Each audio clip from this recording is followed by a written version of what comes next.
La présidente de la Commission européenne signera samedi le traité avec le Mercosur. On en parle ce matin, Emmanuel Champal, avec le député européen de la Drôme. Bonjour Pierre Jouvet. Bonjour Emmanuel Champal. Secrétaire général du PS, signature donc samedi de cet accord de libre-échange avec certains pays d'Amérique du Sud. La signature avant qu'on vous demande votre avis, vous au Parlement européen, avant que vous vous prononciez, on comprend plus rien, excusez-nous, mais c'est quoi, c'est logique ça ? Non, ça l'est pas, et c'est Madame von der Leyen qui veut passer en force, et donc ce que je veux dire ce matin de manière très claire, c'est que la semaine prochaine, il y aura un vote au Parlement européen, que je voterai évidemment contre le Mercosur, que je voterai aussi pour saisir la Cour européenne de justice, pour suspendre ce traité, et j'appelle l'ensemble des députés européens à faire de même pour éviter que ce traité s'applique dans les prochaines semaines. Attendez, ce que vous nous dites, c'est qu'il va y avoir une attaque contre la méthode en fait d'Ursula von der Leyen. Oui, il va y avoir une attaque. C'est-à-dire très concrètement. C'est-à-dire qu'en fait, très concrètement, on est sur un traité commercial qui devrait avoir l'unanimité pour pouvoir être adopté. On a vu au Conseil européen vendredi qu'il n'y avait pas d'unanimité. Et ce que nous disons, c'est que les parlementaires qui sont saisis sur les traités commerciaux, parce que c'est dans nos prérogatives de députés européens, n'ont pas été saisis avant cette signature officielle de la semaine prochaine. Donc, nous demandons que la procédure soit reprise et c'est pour ça que nous sollicitons à la fois ce vote pour pouvoir voter contre le Mercosur et saisir la Cour européenne de justice pour que la Cour européenne de justice vienne sur la méthode dénoncer ce qui aura été fait en fin de semaine. Pour obtenir quoi finalement ? Pour obtenir la suspension du traité au moins pendant 18 mois parce que si le recours est obtenu en Cour européenne de justice, le traité ne sera pas appliqué pour les 18 ou 20 prochains mois, le temps que la Cour européenne de justice traite le sujet sur le fond. Ce que vous cherchez, c'est un délai en fait aujourd'hui. Oui, ce que je cherche, c'est surtout à sauver en fait des agriculteurs qui aujourd'hui sont pendus. Et on le voit bien partout dans nos territoires depuis des semaines.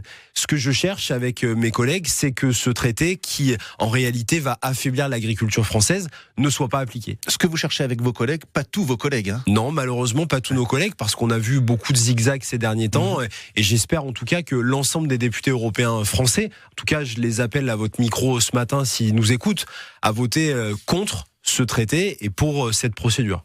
La France a voté contre, mais elle est quand même très isolée. Mais la France a voté contre. Elle pèse 18% en gros du commerce européen et aujourd'hui on a l'impression que ça change rien finalement. Parce que monsieur le président de la République Emmanuel Macron a beaucoup trop tergiversé. Quand il est devenu président de la République, en réalité, il était favorable au traité du Mercosur. Et aujourd'hui, grâce à la pression agricole, on voit qu'il a reculé. Mais monsieur Macron aurait dû faire comme l'avait fait Pierre Bérégovoy en son temps dans les années 90, annoncer un veto de la France sur le Mercosur pour bloquer de manière claire et précise ce traité. Et quand on tergiverse, quand on se laisse enfoncer, quand on ne pèse plus sur la scène européenne, voilà ce qui se passe. Pierre Jouvet, vous êtes député européen.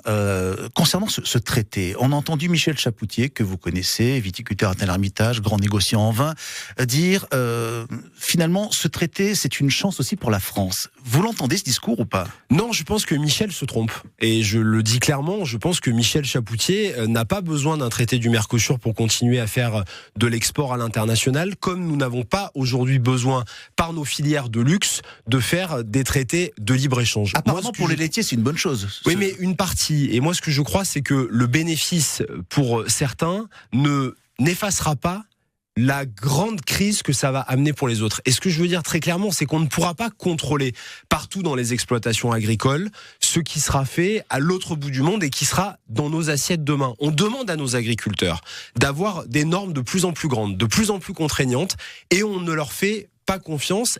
Et on a une concurrence déloyale. C'est pas possible en fait. Il y a quand même des garde-fous. Il y a quand même des garde-fous. Oui, mais aujourd'hui, malheureusement, on a l'habitude des traités commerciaux. Et on sait que dans les traités commerciaux, au bout d'un moment, les garde-fous sont contournés. Et donc, on ne peut pas ne pas avoir une concurrence qui est respectée partout dans le monde. Cette concurrence déloyale, elle fait aujourd'hui le jeu d'autres pays du monde hors continent européen et elle tue notre agriculture française. Et donc aujourd'hui, on doit se dire qu'on est le plus grand marché économique mondial, l'Europe, le plus grand marché, qu'on applique déjà les mêmes règles partout en Europe et qu'on permette à nos agriculteurs de vivre. Voilà ce que je demande. Sur un traité dont on parle depuis 30 ans, qui provoque autant de colère, vous dites les garde-fous sauteront à un moment ou à un autre. Oui, les garde-fous sauteront à un moment ou à un autre. Vous n'y croyez pas un instant ? Non, je n'y crois pas, mais je n'y crois pas comme sur le reste des échanges internationaux. J'étais venu il y a quelques semaines ici pour parler du commerce chinois avec Chine.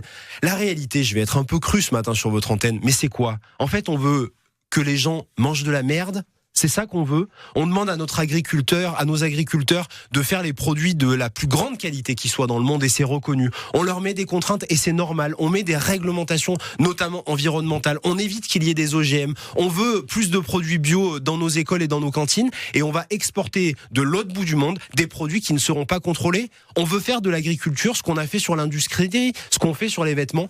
Aujourd'hui, il faut arrêter tout ça. Il faut reprendre le contrôle de nos vies, le contrôle de notre commerce et reprendre de la souveraineté au niveau européen. Pierre Jouvet, député européen de la Drôme socialiste, vous voterez donc la semaine prochaine contre ce traité du Mercosur. En tout cas, il sera signé par la présidente de la Commission européenne dès samedi.